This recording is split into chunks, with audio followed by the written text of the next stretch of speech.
Alipur survey building থেকে পদযাত্রা শুরু হয়েছে। আর কিছুক্ষণের মধ্যেই হাজরা মোড়ে পৌঁছে যাবে এই পদযাত্রা এবং সেই পদযাত্রাতে রয়েছেন মুখ্যমন্ত্রী শুভেন্দু অধিকারী সহ অন্যান্য মন্ত্রীরা, তারা উপস্থিত রয়েছেন।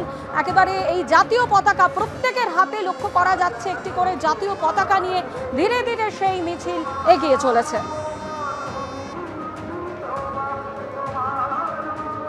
জাতীয় পতাকা হাতে হাঁটছেন প্রচুর মানুষ, প্রত্যেকের হাতে জাতীয় পতাকা রয়েছে। হর ঘর তিরঙ্গা কর্মসূচির মূল অনুষ্ঠানটি হবে 10ই আগস্ট। তার আগেই আজ সেই কর্মসূচি উদযাপনের ডাক দিয়েছেন মুখ্যমন্ত্রী। গতকালই নবান্ন থেকে তিনি এই ঘোষণা করেন। আলিপুর সার্ভে বিল্ডিং থেকে এই মিছিল শুরু হয়েছে, আর কিছুক্ষণের মধ্যে হাজরা মোড়ে গিয়ে শেষ হবে এই মিছিল। আমাদের সঙ্গে এই মুহূর্তে সরাসরি রয়েছে আমাদের অপর প্রতিনিধি শিবাশিস মৌলিক। শিবাশিস, আজকের এই পদযাত্রার মধ্য দিয়ে মূলত কি বার্তা দিতে চাইছে সরকার?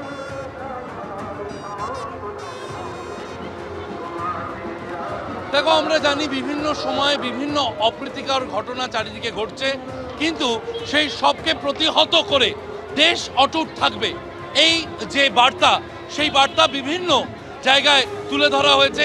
নরেন্দ্র মোদী তিনি বিভিন্ন সময় বলেছেন যে এই তিরঙ্গা যাত্রার কথা, হর ঘর তিরঙ্গা কর্মসূচির কথা। দেশের সরকারের এই তিরঙ্গা কর্মসূচি এর আগে কিন্তু রাজ্যের সরকার সেভাবে মান্যতা দিয়ে তারা আয়োজন করেননি, কিন্তু এবছর যেহেতু পালাবদল হয়েছে, পালাবদলের পর প্রথমবার পশ্চিমবঙ্গ সরকার এই তিরঙ্গা যাত্রা বা হর ঘর তিরঙ্গা কর্মসূচিতে তারা সামিল হয়েছেন। রাজ্য সরকারের পক্ষ থেকে 70 লক্ষ জাতীয় পতাকা বিলি করা হচ্ছে এবং দিকে দিকে অর্থাৎ জেলায় জেলায় মুখ্যমন্ত্রী, অন্যান্য মন্ত্রীরা তারা এই ধরনের হর ঘর তিরঙ্গা কর্মসূচি পালন করবেন, তিরঙ্গা যাত্রায় তারা সামিল হবেন। এই উদ্যোগ নেওয়া হয়েছে রাজ্য সরকারের পক্ষ থেকে। গতকাল তা ঘোষণা করেছেন মুখ্যমন্ত্রী শুভেন্দু অধিকারী, তথ্য সংস্কৃতি দপ্তরের মন্ত্রী এবং মুখ্যমন্ত্রী হিসেবে তিনি এই বার্তা তুলে ধরেছেন। এবং বিভিন্ন সরকারি দপ্তর, বেসরকারি বিভিন্ন প্রতিষ্ঠান, সেখানেও কিন্তু একইভাবে এই তিরঙ্গা আলোয়, তিরঙ্গা পতাকায় সাজানো হবে রাজ্য। এবং প্রথমবার কলকাতা বা পশ্চিমবঙ্গকে এক নতুনভাবে তিরঙ্গা রঙে সাজানো হবে, সেই বার্তা বিভিন্ন মহল থেকে উঠে এসেছে। আজকের এই যে তিরঙ্গা যাত্রা ভবানীপুর বিধানসভার মিছিল হিসেবে প্রথমেই মিছিল আয়োজন করা হলো, যেখানে পা মেলাচ্ছেন মুখ্যমন্ত্রী শুভেন্দু অধিকারী।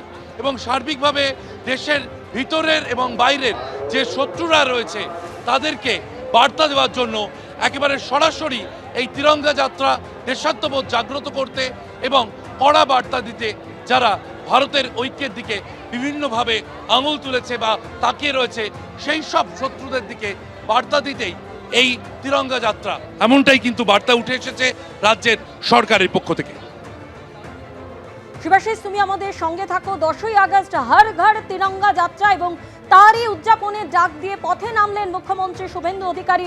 প্রায় হাজরা মোড় পর্যন্ত পৌঁছে গিয়েছে সেই মিছিল।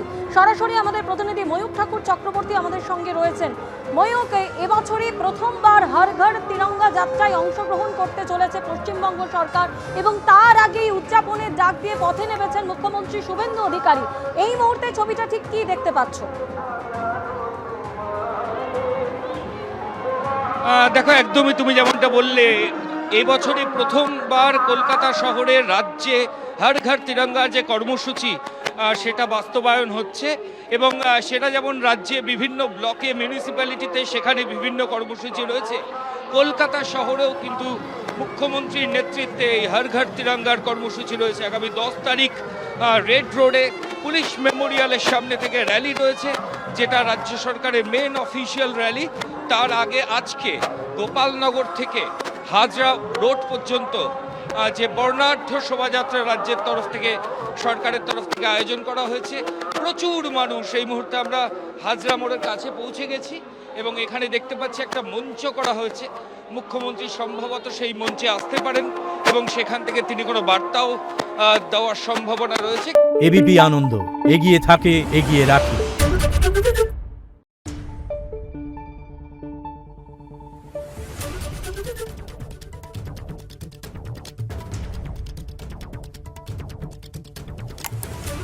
Thank you.